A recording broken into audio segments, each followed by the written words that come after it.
Hi everyone! Kumusta kayong lahat? Today, papunta kami ngayon sa doktor ko follow-up check-up. Yung doktor ko nandoon sa Fuente ba? Fuente yung sa main Chung 1. Doon yung clinic niya. So, kaming dalawa ni Agata. Yung driver ko. Magpakuanit na yun pa. Tapos, Hangin. Uli daw din. pagkatapos namin doon sa isang doktor ko, magpunta kami doon sa isang doktor ko naman sa surgeon.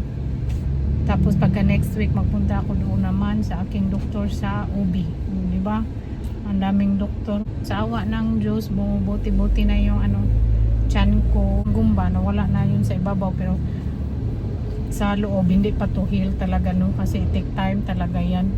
Sa labas mukhang okay na, pero sa loob sure ako na hindi pa yan take time talaga, kaya hindi ako nagbubuhat ng mabigat. Siyempre naglalakad ako slowly but surely, hindi lagi nakaupo ba, kasi yun din ang sabi ng doktor. Na kami sa bridge, yung panahon, grabe ang laki ng ulan doon. Init ka din niya. Tapos dito mainit, tapos doon parang welcome to Mandawi. Siya naman nagsama sa akin kasi last time ako nagsama sa kanya, buwang, grabe, hindi mo malaman yung pangyayari ba. Last time nung April, umuwi ako kasi sinamahan ko siya. Ganyan talaga yung life ba, full of surprise. Di mo malaman the next day kung anong mangyari, kaya enjoy life to the max talaga. Iwasan nating ma-stress, pero hindi talaga maiwasan yung stress. Tita Belen panada kainin ko. Magtumara ko, mag-inom ako ng antibiotic, yung mga medicine. Kain muna ako while on the way. Lapit na kami sa Puente, sobrang traffic ko. Maaga pa dito, mag-ala 12:42. Pero traffic. Kami sa Puente. Traffic is life. Nagugulan ako dito sa Puente pag magliko-liko ako.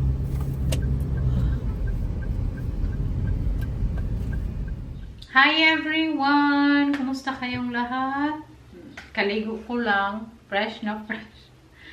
Tapos nung pumunta kami na Agata sa doktor, doon sa surgeon ko, yung nag-surgery sa aking appendix.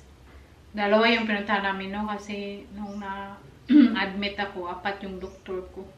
Kasi sa OB-GYN, sa surgeon, tapos yung main doctor, tapos yung doktor ko sa yung pag-anesthesia. So, kaya tiba-tiba yung doon. Getting better every day. Thankful. Kasi siya, manageable ra yung painful. Bitaw, hindi ako minom ng pain reliever. Kasi binigyan din ako ng pain reliever, hindi ako minom. So, kaya lang yung pain kirot. Siguro kung hindi laparoscopy yung opera sa akin, siguro yung hiwa siguro malaki. Hindi mas siguro mas masakit siguro. Tapos matagal siguro yung healing noon, kay man siya, malaki yung samad siguro ba kaysa laparoscopy. Yun na kasi yung bago ngayon, high-tech na. So naligo ako kasi magpunta kami ni Agata. Sa ba? Diyan sa Tamiya. Lang naman, slowly. Mahina maglakad. Hindi yung mabilis. Mahina lang talaga. Okay lang yung mahina maglakad para din yan, nakatulong sa healing process. Hindi yung magtakbo ka. Slowly lang, slowly. Kasi hindi din maganda na magupo lang lagi, sabi ng doktor. Tapos, nagkilay tayo. Hindi natuloy yung pagpakilay ko last time nung nandito kayo sa akin ba. Kasi parang na din, blessing in disguise ba, na hindi natuloy yung pagpakilay ko kasi sabi nila doble daw sakit pag napirahan. Tapos yung kilay kasi parang tattoo, di ba?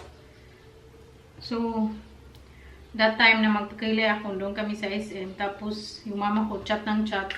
Sa akin daw, hinahanap na ako, mga 10 PM na kasi yun. So, kung magpakilay ako, mga 12, siguro matapos. So, sabi ko, hindi lang, next time na lang. So, pagka next week napirahan ako. So, hindi talaga natuloy yung kilay-kilay natin. So, hanggang makabalik siguro ako sa Netherlands kasi pag magbalik na ako sa Netherlands next month, hindi pa pwede ako magpakilay kasi mga 1 month pa yan ba. opera ko. So, ngayon, ano na, mga 1 week and a half, loob nito, hindi pa talaga nag-heal no lahat. Sabi ng doktor, ano, takes time talaga. Hindi ako pwedeng mag-alsa ng mga mamibigat. Ang bait ng doktor ko, yung surgeon mo, pero sa akin ko ang bait. Kay, very, ano din siya, very good na doktor kay, doon daw siya nag-train sa Singapore ba. So, tapos pumunta kami the other day, hindi na kami pinabayad. Tapos, siguro may 1 oras, 2 oras kami nag-usap ba, kasi ang dami namin pinag-usapan. Very chill lang siya na doktor. Kaya, I'm very, thankful talaga sa kanya. Kasi, yung titingnan lang talaga niya yung opera, yung appendix ko. Tapos, yung nakita niya yung ovarian ko, yung ovarian na, yung fallopian tube ko na namamaga, nakita daw niya sa camera. So, parang ano niya ba, yung may mga, basta, kung hindi niya inuna sa camera yun, hindi yun makita. Pero nag-inom na din ako ng antibiotic, no? Kaya, I'm very grateful talaga sa kanya. Sinabi ko din dun nung pumunta kami ni April kay, hindi na yun part sa trabaho niya kasi yung kukunin niya yung ano lang naman yung appendix. Tapos, binukiki pa na niya talaga kasi nakita sa camera. So, yun. So, today, yung ganap natin, chill-chill lang. Kain-kain kami ni April. Hindi din ako pwedeng kumain ng madami na sobrang busog. Kasi, sasakit yung tiyan ko. Kaya kita nyo yung tiyan ko malaki pa. Kasi hindi siya hindi siya mahiyak. Ano ba yung mahiyak sa Tagalog? Hindi siya pwedeng, bitaw, di ba? Minsan maghiyak ka. So, hindi siya pwede mahiyak kasi, syempre sa loob, hindi pa talaga totally heal. Pero, kinuha na yung band-aid sa tiyan ko. Kaya, nakaligo na ako. Yung band-aid, kinuha na. Papunta na kami. O, ati siya, nakasya na yung damit ko. Hindi ko nakasya kay, ano na tayo, jumbo hotdog si Agata. Magkain kami dito sa Tamiya sa Dimsum. Kaya gusto kong kumain ng shumai. Lunchtime na din dito, 12:30. Magkain kami bago kami magpunta ng SM para makainom ako ng aking antibiotic, tambal. Kami yung lang, Jafar shawarma, masarap yan. Masarap din yan, be. Dito kami kain-kain, daming kainan. Sayang, hindi nakakain kami ni Saki dito, mag-chill-chill. Gusto pa naman yan itong Jafar shawarma. Kumakain din ako niyan last time doon sa Ayala. May ganyan. Mango sago, paborito ni Saki. Pero maasim yung mangga. Share lang kami. Open, be. Si Agata nagbili pa siya ng demsum. Shumai masarap. Jafar shawarma masarap. Demsum. Agata. Kain, day. Papuan ng labi mo, day. Matanggal yan yung labi mo.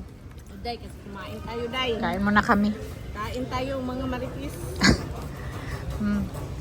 Ang ganda dito kay, hindi mainit ba? Chill-chill. Maganda dito mag-chill-chill. Sayang, hindi ko nadala si Saki dito. Sa Tamiya. Hindi kami ng avocado lover. Nanda ako Netflix, ang daming magandang movie. So, yun na siguro yung ating pa-vlog today. Kaya maraming salamat sa support at love na bigyan sa akin. Lalo na yung mga concern ninyo. Yung pag-opera ko, maraming salamat na appreciate kayo lagi sa mga suporta niyo. Kasi, matagal ko nang gustong matagal ko nang gustong maghinto ng vlog. Pero, ma-motivate ako nang dahil sa inyo. Kasi, nandyan pa din kayo, nanonood. Kahit yung mga solid subscriber natin, nanonood pa din. Anyway, so, yun na yung ating vlog today. Thank you so much for watching. See you again next time. Bye. We love you all. Chill-chill lang ako dito, no?